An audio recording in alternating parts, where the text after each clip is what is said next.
Dear student, standard 5 subject drawing and colouring. बच्चों, आप सबको ड्राइंग एंड कलरिंग की बुक में पेज नंबर 4 निकालना है। वहाँ पे हमें दिया है हाउ टू ड्रॉ ऑब्जेक्ट्स, यानी कि हम किस तरह से यहाँ पे हमें डिफरेंट ऑब्जेक्ट्स दिए हैं वो हम ड्रॉ कर सकते हैं। तो उसमें फर्स्ट ऑब्जेक्ट है बकेट। बकेट यानी कि हिंदी में, गुजराती में उसे कहते हैं डोल। तो आपको ये जो बकेट है वो किस तरह से आप ड्रॉ कर सकते हैं। आपको यहाँ पे स्टेप 1, 2 और 3 दिया है। तो बच्चों, इसी स्टेप को फॉलो करके आप सबके पास ब्लेंड ड्राइंग बुक तो है ही, तो उसमें आप सबको ये जो बकेट है वो ड्रॉ करना है। उसमें पहले आप सबको स्टैंडिंग लाइन करनी है, 2 स्लिपिंग लाइन करनी है, 1 स्लिपिंग लाइन बड़ी करनी है और नीचे वाली स्लिपिंग लाइन छोटी करनी है। फिर आपको ये 2 कर्व करने हैं। फिर नीचे जो छोटी स्लिपिंग लाइन की है उसमें भी आप सबको ये कर्व करना है। तो स्टेप नंबर 1 है वो कंप्लीट हो जाता है। फिर स्टेप नंबर 2 में आपने जो ये कर्व किया है वो आपको इस तरह से अच्छी तरह से जॉइंट कर देना है और नीचे भी आप सबको ये जो नीचे वाला है वो जॉइंट कर देना है। फिर आपको ये जो दोनों स्टार्टिंग लाइन है वो जॉइंट कर देना है। अगर आप ये स्टेप फॉलो करके ये जो बकेट ड्रॉ करेंगे तो एकदम अच्छी तरह से बकेट ड्रॉ होंगे। तो आपको यही स्टेप फॉलो करके आपकी प्लेन ड्राइंग बुक है उसमें ये बकेट ड्रॉ करना है और फिर ये बीच वाली जो सारी लाइन है वो आप इरेज कर सकते हैं और फिर उसमें आपको अच्छी तरह से वाटर कलर करना है। हमें यहाँ पे ये बकेट है वो डॉटेड लाइन दी है, तो वो हमें ये डॉटेड लाइन है वो ज्वाइंट करके हम ड्रॉ कर लेते हैं। यहाँ पे तो ईजी है, आप सबको सिर्फ डॉटेड लाइन पर ड्रॉ ही करना है। मैं यहाँ पे स्केच पेन का यूज़ कर रही हूँ बच्चों।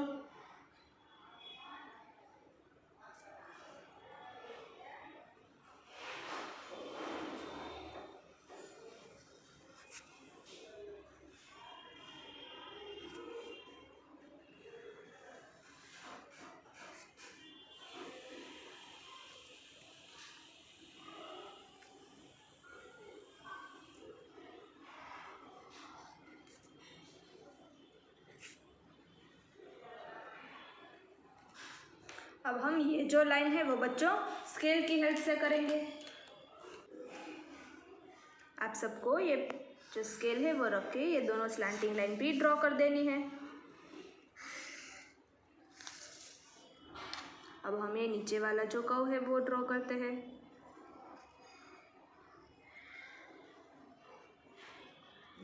बच्चों, अगर आप इसमें वाटर कलर करते हैं तो आप सबको पहले वाटर कलर कर देना है, फिर आपको ये जो आउटलाइन है वो फिर बाद में करनी है। आपको पहले से ये आउटलाइन नहीं कर देनी है।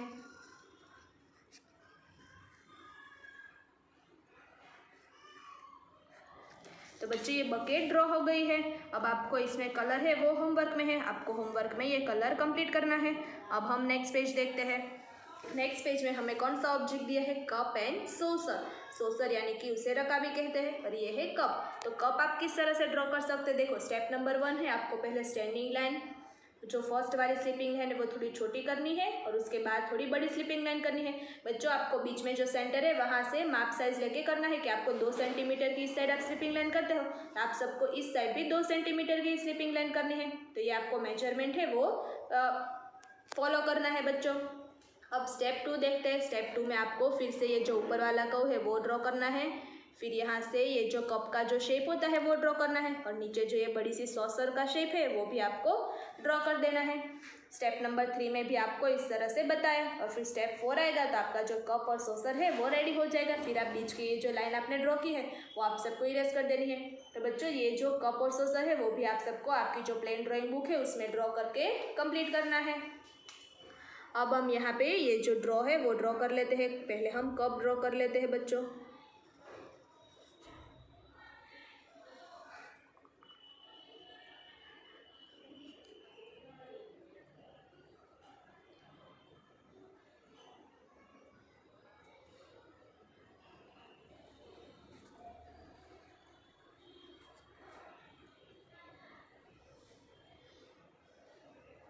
बच्चों, आपको जो स्टेप ऊपर दिए हैं वो आप सबको अच्छी तरह से फॉलो करना है, तभी ये कप और सॉसर है वो अच्छी तरह से दिखेगा।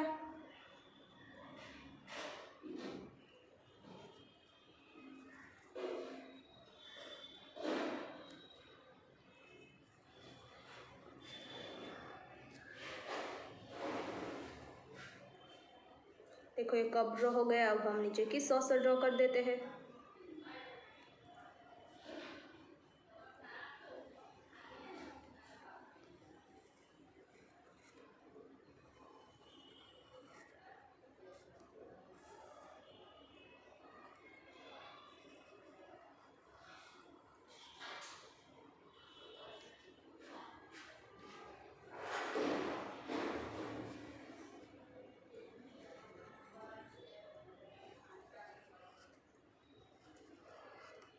तो बच्चों ये जो सॉसर है वो भी अच्छी तरह से ड्रॉ हो गई है। अब आपको इसमें क्या करना है, देखो आपको यहाँ पे थोड़ी सी फ्लावर प्रिंट की डिज़ाइन दी है। आपको वो पहले फ्लावर प्रिंट की डिज़ाइन है वो पेंसिल से ड्रॉ करनी है, फिर इसमें भी आपको वाटर कलर करके कंप्लीट करना है। अब हम नेक्स्ट पेज देखते हैं। नेक्स्ट पेज में हमें यहाँ पे क्या दिया है, एवरीडे ऑब्जेक्ट्स, यानी कि यहाँ पे आपको पेन, थर्मस, कढ़ाई वगैरह जो है वो ऑब्जेक्ट्स यहाँ पे दिए हैं और वो आपको किस तरह से ड्रॉ करने हैं वो भी आपको यहाँ पे दर्शाया गया है कि आपको स्टैंडिंग लाइन करनी है, फिर स्लीपिंग लाइन, फिर कर्व। इस तरह से ये जो सारे जो एवरीडे ऑब्जेक्ट्स है, यानी कि ये हम डे टू डे लाइफ में देखते भी और इसका यूज़ भी करते हैं, तो वो आप किस तरह से ड्रॉ कर सकते हैं। तो ये सारे मेजरमेंट्स आपको यहाँ पे दिए हैं कि आपको किस तरह से स्टेप फॉलो करके ड्रॉ करना है। तो सामने वाला जो पेज है यहाँ पे क्या लिखा है, draw any two objects from the adjoining page by the following step, यानी कि यहाँ पे आपको जो ये सारे ऑब्जेक्ट्स दिए हैं इसमें से आपको कोई भी दो ऑब्जेक्ट्स है वो आपको सामने वाले पेज में ड्रॉ करना है। जो आपको अच्छे लगे वो ऑब्जेक्ट्स आपको यहाँ पे ड्रॉ करना है। तो बच्चों ये वाला पेज आपको होमवर्क में कंप्लीट करना है, लेकिन आपको यहाँ पे जो स्टेप्स दिए हैं वो आपको कंपलसरी फॉलो करना है, तो भी एकदम अच्छी तरह से सारे ऑब्जेक्ट्स है वो ड्रॉ हो सकेंगे। अब हम नेक्स्ट पेज देखते हैं। नेक्स्ट पेज में यहाँ पे क्या है, पेंसिल शेडिंग, यानी कि यहाँ पे अब हम पेंसिल शेडिंग सीखने वाले हैं। पिछले स्टैंडर्ड में भी आप सबने 2B और 4B जो पेंसिल है उससे शेडिंग कंप्लीट किया था, इसी तरह से आपको यहाँ पे भी करना है। यहाँ पे हमें एक वाटर मेलन का पिक्चर दिया है। Draw the outline of the picture using a dark pencil, shade the objects as shown, यानी कि ये जो आउटलाइन है वो हमें एकदम डार्क पेंसिल होती है उससे कंप्लीट करनी है, फिर बीच में हमें पेंसिल से शेडिंग करना है। तो बच्चों पहले हम ये जो पतली पतली जो सारी लाइन है उसमें देखो आप सबको नजर आ रहा है कि डार्क शेड है वो करना है, तो पहले हम उसमें कंप्लीट कर देते हैं।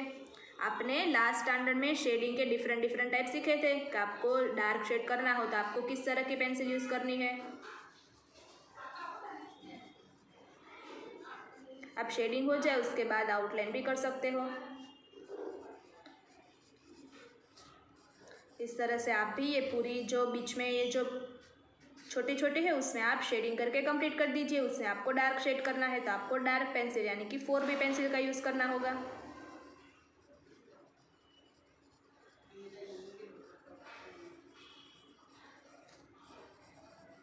तो आप ये सारे में ये शेडिंग कंप्लीट कर दीजिए बच्चों। तो बच्चों ये बीच वाला पार्ट है उसमें हमने डार्क कर दिया है। अब हम यहाँ से लाइट शेडिंग स्टार्ट करेंगे, तो उसके लिए आप सबको 2B पेंसिल का यूज़ करना है। देखो ये मिक्स ना हो जाए इसीलिए आप सबको फिर आउटलाइन कर देनी है। आप पहले भी आउटलाइन कर सकते हो। अब आपको इस तरह से लाइट करके नीचे फिर से आपको थोड़ा डार्क शेड करना है जो आपको यहाँ पे नज़र आ रहा है, तो आप सबको भी इस तरह से ये शेडिंग कंप्लीट करना है बच्चों।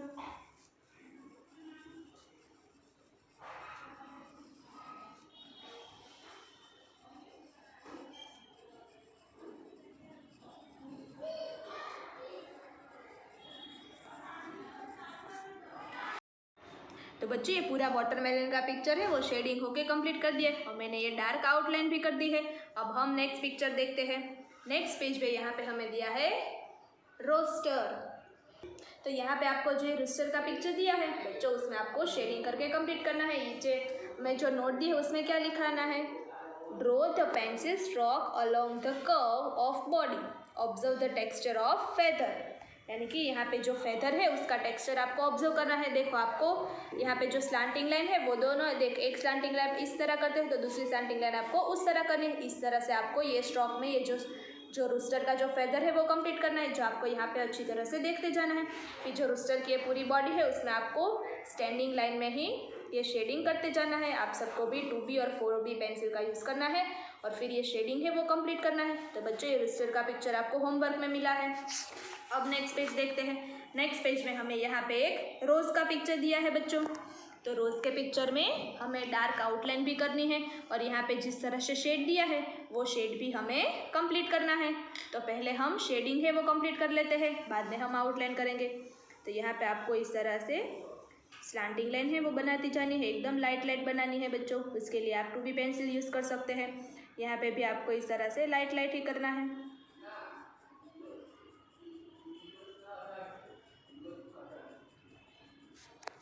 बीच में आपको थोड़ा सा डार्क शेड देना है बच्चों।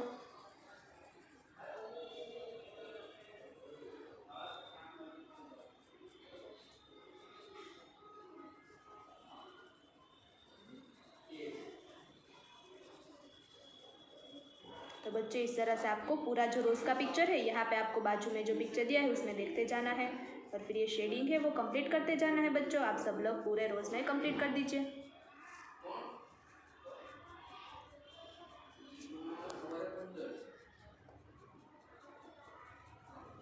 तो देखो बच्चे, पूरा रोज़ का पिक्चर है वो शेडिंग होके रेडी हो गया है और मैंने डार्क पेंसिल से आउटलाइन भी कंप्लीट कर दी है। आप सबको भी इसी तरह से करना है। अब हम नेक्स्ट पेज देखते हैं। नेक्स्ट पेज में हमें यहाँ पे एक सीनरी का पिक्चर दिया है। तो देखो यहाँ पे क्या लिखा है, draw the outline of the picture using dark pencil, shade the picture as shown. तो आपको ये जो आउटलाइन है वो डार्क पेंसिल से करनी है और फिर अंदर आपको शेड करना है। देखो आपको यहाँ पे जिस तरह से शेडिंग दर्शाया गया है, सेम आपको उसी तरह से ये माउंटेन, यहाँ पे रिवर और बोट वगैरह है, उसमें आपको अच्छी तरह से शेडिंग कंप्लीट करना है। देखो आपको यहाँ पे एक नोट दी गई है, observe how to comparative size of object creates the volume of the picture. यानी कि आप सबको निरीक्षण करना है कि वस्तु का जो तुलनात्मक आकार चित्र का आयतन वो किस तरह बनाता है। यहाँ पे आपको डिफरेंट शेप दिया है और डिफरेंट साइज भी दी है, तो वो आपको अच्छी तरह से ऑब्जर्व करना है और फिर यहाँ पे आपको जिस तरह से शेडिंग दर्शाया गया है उसी तरह से आपको यहाँ पे शेडिंग कंप्लीट करना है। तो बच्चों, आप सबको आर्ट और कलरिंग की जो बुक है उसमें पेज नंबर 11 तक होमवर्क कंप्लीट करना है बच्चों।